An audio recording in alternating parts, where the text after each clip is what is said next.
Ben c'est ça, aujourd'hui, je veux vous parler d'un projet. Moi, je suis à la tête là, de trois organismes communautaires au Québec.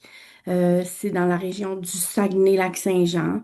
De plus en plus d'Autochtones vivent en milieu urbain, puisqu'ils n'ont plus de logement dans les communautés. Il y a beaucoup de surpeuplement, on manque de logement, il manque d'habitation pour les Premières Nations dans les communautés, dans les réserves.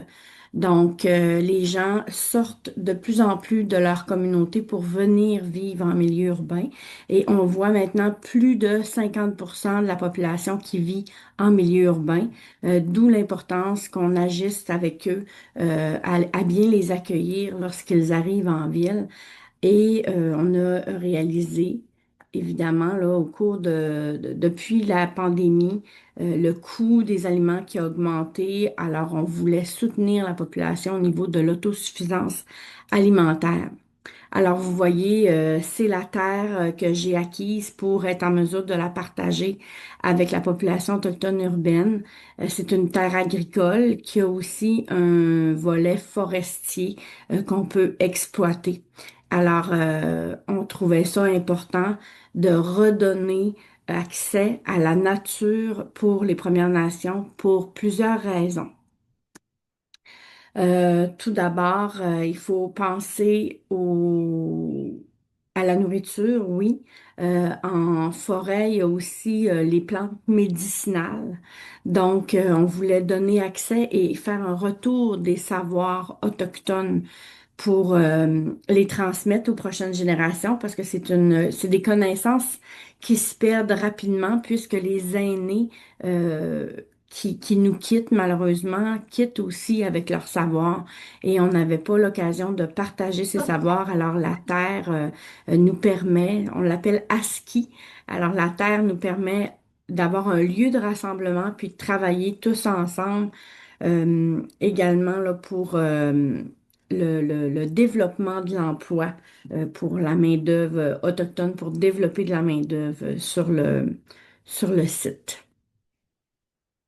On avait pour améliorer la sécurité alimentaire, le bien-être global de la population autochtone, qui a quand même des comparables il y a des grands écarts entre l'état de santé de la population autochtone et allochtone, et on avait des besoins, comme je vous disais, au niveau de la transmission culturelle et de l'employabilité.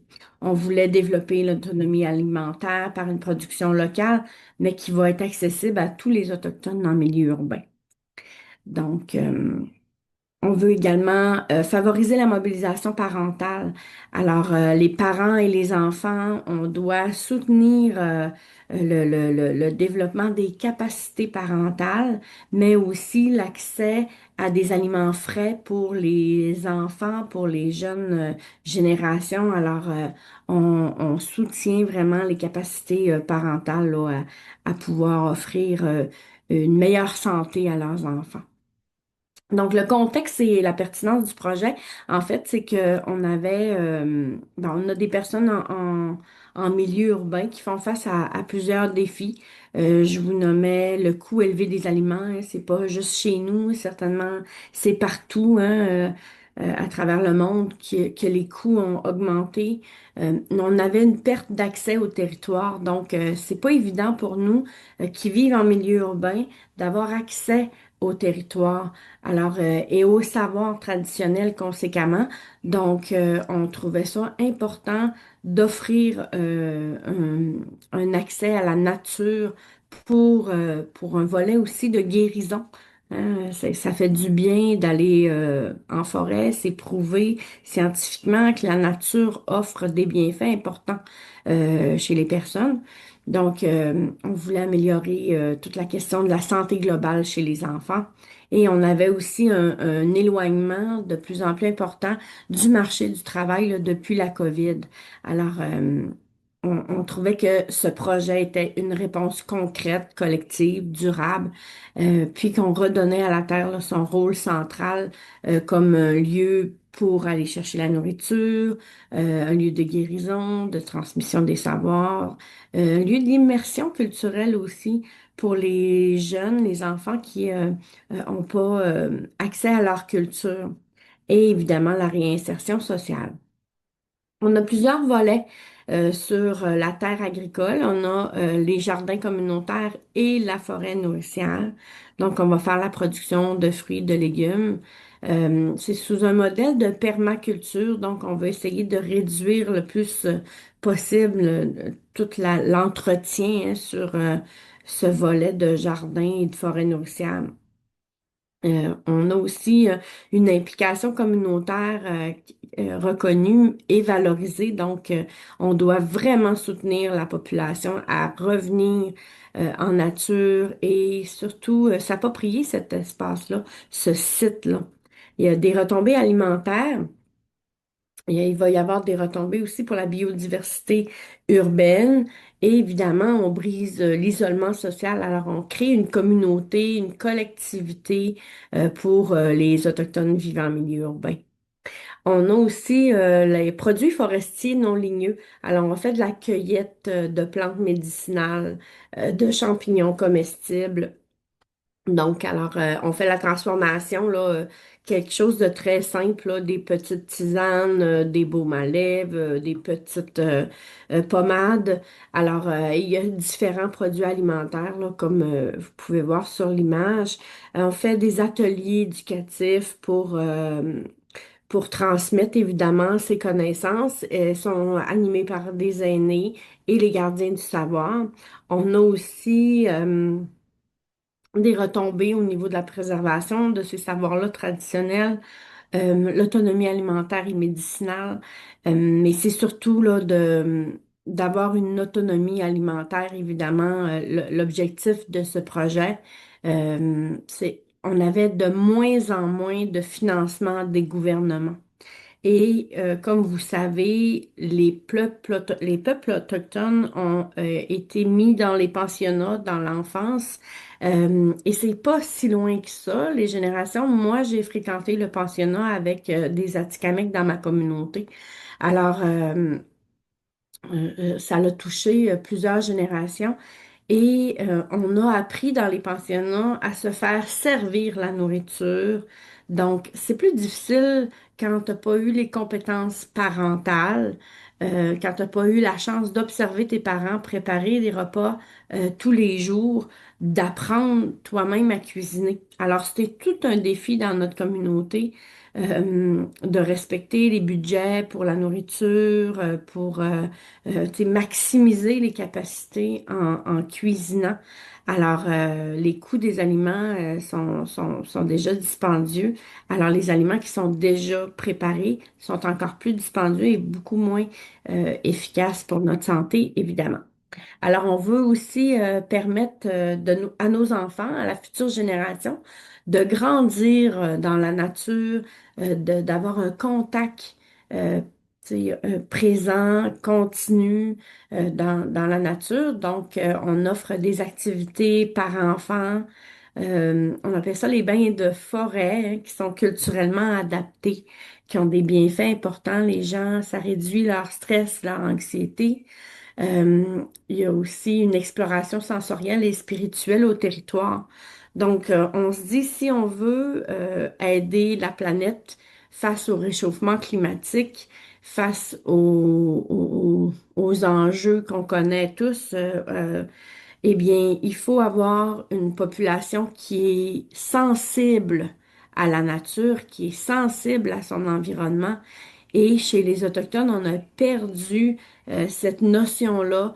Donc, on veut, quand on vit en milieu urbain, on est moins présent dans la nature et malheureusement, par défaut, on est moins sensible. Donc, chaque geste compte pour la planète et on veut aussi renforcer euh, les connaissances liées à la terre-mère, au respect de la planète, au respect de la terre. Alors, on le fait avec nos adolescents particulièrement. On transmet les bonnes valeurs, les valeurs du respect, là. On travaille aussi avec un soutien vers l'employabilité. On a tu sais, des populations qui ont vécu multiples traumas et c'est plus difficile avec ces traumatismes d'intégrer le milieu de l'emploi. Euh, donc, on va tenter là, de développer certaines compétences sur ce site en territoire. On fait, par exemple, le travail d'équipe, l'assiduité, c'est tous les savoir-faire manuels. Alors, on va soutenir les gens progressivement pour améliorer leur état de santé global de manière à ce qu'ils soient en mesure d'obtenir un emploi ou peut-être aller vers une formation à la fin de leur parcours. On travaille aussi sur la gouvernance, évidemment, et la mobilisation communautaire. Alors, c'est important que les gens euh, prennent en charge ce projet par eux-mêmes, que cette gouvernance-là soit démocratique, hein. Je pense entre autres à l'acquisition, bon, des fruits et des légumes. Tu sais, est-ce qu'il y aura un coût? Est-ce que les gens voudront avoir différentes implications. Quelles seront les implications en échange de cette nourriture? Donc, on veut cesser de donner gratuitement, mais on veut impliquer les gens à ce qu'ils se mobilisent, à ce qu'ils se mettent en action. C'est ce qu'on appelle le développement du pouvoir d'agir. Donc, au sein de notre communauté, on a confiance, tu sais, de mettre en place tout ce qu'il faut pour que les générations futures soient en mesure de prendre en charge leur avenir et être autonomes. Et c'est ce qu'on appelle aussi l'autodétermination chez nous. Donc, j'ai fait le tour rapidement. Euh, je voulais remercier aussi l'équipe de l'Atelier mondial de santé communautaire pour cette opportunité de nous partager, de vous partager nos projets chez nous. Les défis sont grands aussi. J'entendais en termes d'industrie minière, en termes de déforestation. Alors, évidemment, comme organisme communautaire, on ne peut pas s'engager activement puisque on va s'attirer, je vais dire, les foudres de nos gouvernements et j'aurai plus nécessairement accès à du financement. Alors pour moi, c'est malheureusement pas une avenue, mais par contre, de sensibiliser les gens vers le respect de la terre, leur offrir accès à la nature, c'est la chose que je peux faire le mieux pour rétablir le climat chez nous. Alors, les questions que je vous proposais, c'était est-ce que l'accès au territoire pourrait être équitable pour les populations, les populations autochtones, mais en fait les premiers peuples qui ont vécu sur ce territoire pendant des millénaires. Euh, et puis, l'autosuffisance alimentaire, c'est une question de survie pour les peuples autochtones maintenant qui sont en milieu urbain. Alors, je, je, je, je, je vois pas comment on peut ne pas financer ce type d'initiative. Alors, c'est devenu critique hein, sur la planète d'avoir accès à l'eau, avoir accès à la nourriture. Et malheureusement, on est à se poser ces questions-là aujourd'hui.